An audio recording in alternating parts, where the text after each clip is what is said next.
Jadi ini Menteri Keuangan Purbaya Yudisadewa yang mengaku senang karena merayakan Idul Fitri dengan pakaian baru. Purbaya mengaku pakaian barunya ini beli di Tanah Abang dengan harga sekitar Rp125.000. Dan uniknya, Purbaya tak malu mengaku menawar harganya supaya lebih murah sedikit dengan alasan jajaran menteri hari ini harus lebih irit. Tak hanya dengan baju baru, Purbaya juga memiliki hobi baru di hari Lebaran. Purbaya live di media sosial dan mendengarkan keluh kesah pelaku usaha di Indonesia.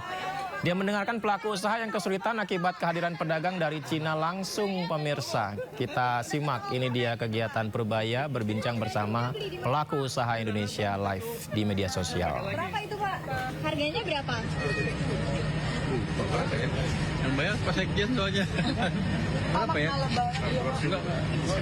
Modal besar, terutama ya pedagang dari China langsung Pak mereka.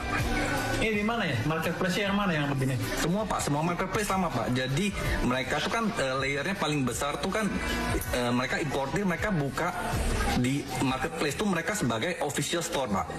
Jadi kalau mereka sebagai official store itu ya akan mendominasi Pak gitu. Harganya bisa lebih bersaing dan lain-lain Pak.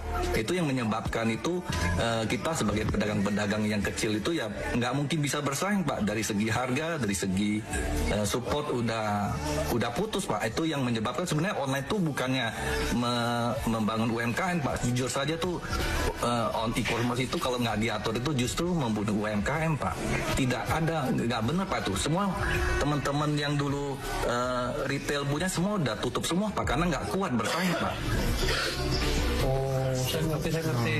Saya Philips buka official store sendiri. Betul, ya semua lah company. Buka sendiri.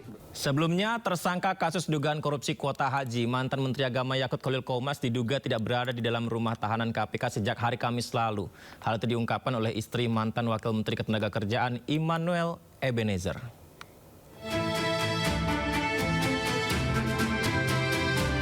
Para keluarga tahanan KPK berkunjung untuk memanfaatkan momen Lebaran Sabtu pagi.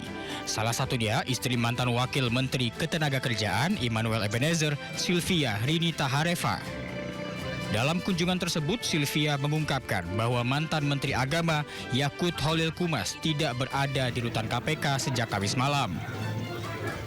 Tadi sih sempat nggak ngelihat Gus Yakut ya. Infonya sih katanya keluar hari Kamis malam. Oh gitu, keluar hari Kamis malam. Iya. Pekan ini ya berarti. Iya. Keluar Kamis malam pekan ini. Iya, sebelum hari Jumat ya kalau nggak salah. Infonya sih katanya mau diperiksa ke depan, tapi sholat Id kata orang-orang dalam ya nggak ada. Beliau nggak ada. Berarti sejak Kamis malam keluar itu sampai dengan sholat Id rekan-rekan di rutan tuh nggak pernah ngelihat. Nggak ada. Info tadi terakhir Jam 7 lebih 10 kata menurut info dari dalam ya. Gitu sih.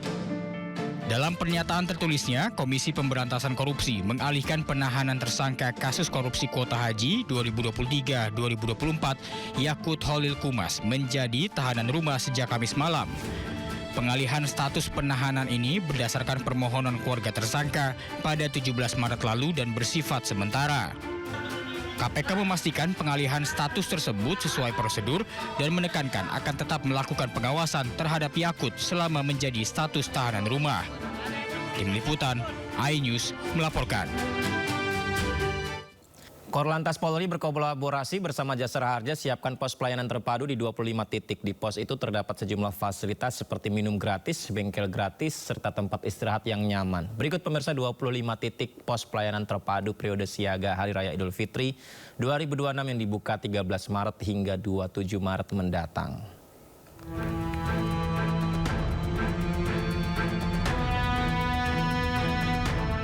Untuk kawasan Polda Jabar terdapat 6 pos yaitu di Losarang Indramayu, Simpang Mandalawangi Subang, Kantor Benih Ikan Subang, Teknopark Tasikmalaya, Nagrek Bandung, dan Tugu Gentur Cianjur.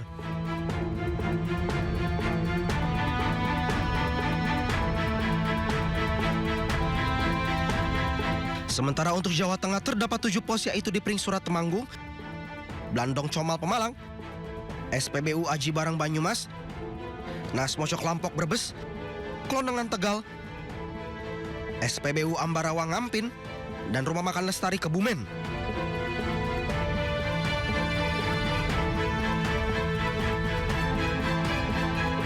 Lalu di Sumatera Selatan ada 1 pos di kilometer 14 Talang Kelapa, Palembang.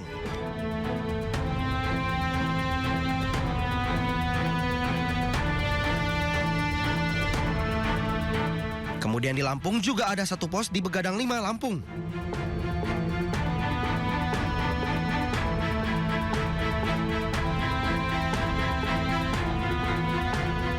Untuk wilayah Banten terdapat 2 pos di Cikande Serang dan di Sperindak Serang.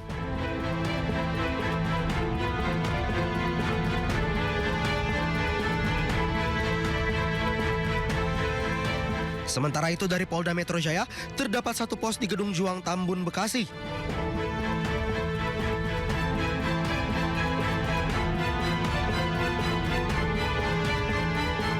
Kemudian untuk wilayah Yogyakarta ada 3 pos, yaitu di Druwo Bantul, Temon Kulon Progo, dan Tempel Sleman.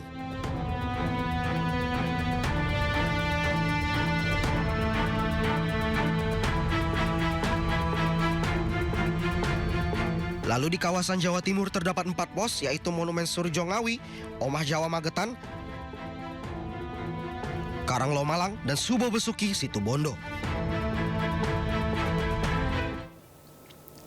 Selanjutnya kita pantau situasi terkini puncak arus balik lebaran di tol Kali Kangkung, Semarang, Jawa Tengah. Ada teman saya, Amrina Rida di sana. Selamat malam, halo Amrina. Bagaimana kepadatan lalu lintas di sana, Amrina, di tol Kali Kangkung?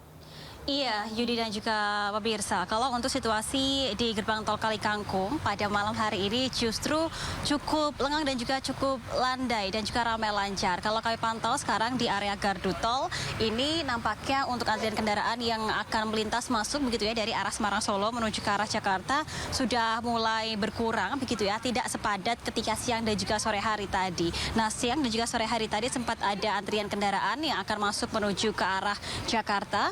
Memang tidak panjang, hanya sepanjang 50 meter saja dan dengan cepat terurai. Kalau sekarang justru untuk di gardu tol ini antriannya tidak begitu panjang. Nah, memang kalau informasi yang kami dapatkan untuk volume kendaraan yang melintas di gardu tol gerbang tol Kali Kangkung ini dalam beberapa hari terakhir sudah mengalami peningkatan yang cukup signifikan, Yudi. Sekarang per jamnya sudah berada di angka sekitar 3.000 kendaraan per jam. Ini cukup tinggi, melonjak di antara ataupun juga dibandingkan dengan kondisi normal. Karena kondisi normalnya di gerbang tol Kali Kangkung ini hanya ada 800 hingga 1.000 kendaraan saja. Sehingga angka 3.000 kendaraan per jam ini sudah sangat amat tinggi begitu. Namun meskipun peningkatan volume kendaraannya ini cukup signifikan, tidak terlihat ada kepadatan ataupun juga kemacetan yang begitu menghambat perjalanan dari pemudik.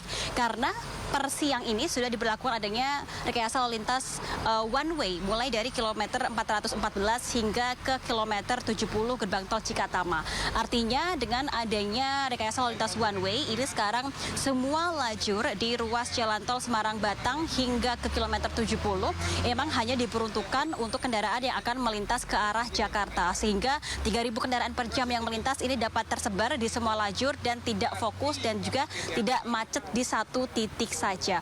Nah, untuk rekayasa lalu lintas one way ini dijadwalkan akan berlangsung secara situasional hingga nanti pada tanggal 29 Maret 2026. Namun memang kita tidak tahu dan juga ada beberapa indikator yang menyebabkan kapan rekayasa lalu lintas one way ini akan diberhentikan. Salah satunya adalah nanti apabila kendaraan yang melintas sudah di bawah 3.000 maka baru akan diberhentikan.